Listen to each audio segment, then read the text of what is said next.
उरणमध्ये सुरू असलेली NNMT बस सेवा मोगरूळ प्रशासन आणि कर्मचारी वर्गाने बंद केली असली तरी या सेवेला 24 वर्षांचा इतिहास आहे। या 24 वर्षात NNMT ने उरणकरांकडून करोडो रुपये कमाई केली, मात्र त्या बदल्यात उरणकरांना शून्य सवलती दिल्या। याबद्दल उरणकरांमध्ये एक सुप्त चीड आहे। त्यावेळी नवी मुंबई महानगरपालिकेची परिवहन सेवा सुरू करण्यासाठी नवी मुंबईचे माजी महापौर संजीव नाईक, माजी उपनगराध्यक्ष नगराज सेठ, राष्ट्रवादी नेते प्रशांत पाटील यांनी अथक प्रयत्न केले होते। सेवेचा शुभारंभ 26 जानेवारी 2001 रोजी झाला। जवळजवळ 24 वर्ष ही सेवा सुरू होती। सदर सेवा उरण ते कोपरखैरणे बस क्रमांक 31 अशी होती। टप्प्याटप्प्याने उरण ते कळंबोली, जुईनगर ते कोपरोली व शेनी अशी त्यात वाढ झाली। तर असा हा फ्लॅशबॅक। जुईनगर ते कोपरोली बस क्रमांक 34 ने खोपटे येथे भयंकर अपघात करून एकाचा बळी घेतला, दुसऱ्याला जखमी केले। गाड्यांचे नुकसान झाले ते वेगळेच, यामुळे लोकांचा उद्रेक झाला। त्यानंतर NNMT ने एकाच धिक्कारशाही गाजवून जुईनगर ते कोपरोली व शेनी बस सेवा बंद करून कोणतेही कारण न देता 23 फेब्रुवारी पासून कळंबोली कोपरखैरणे सेवा बंद केली। NNMT प्रशासनाने हा एक प्रकारे उरणकरांवर अन्याय केला।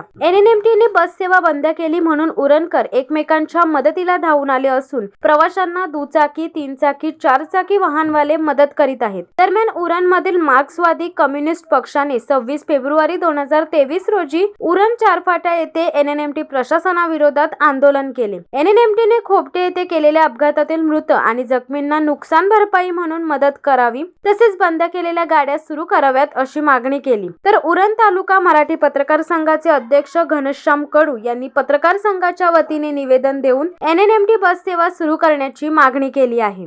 शिवसत्ता टाइम्ससाठी प्रवीण पाटील, उरण।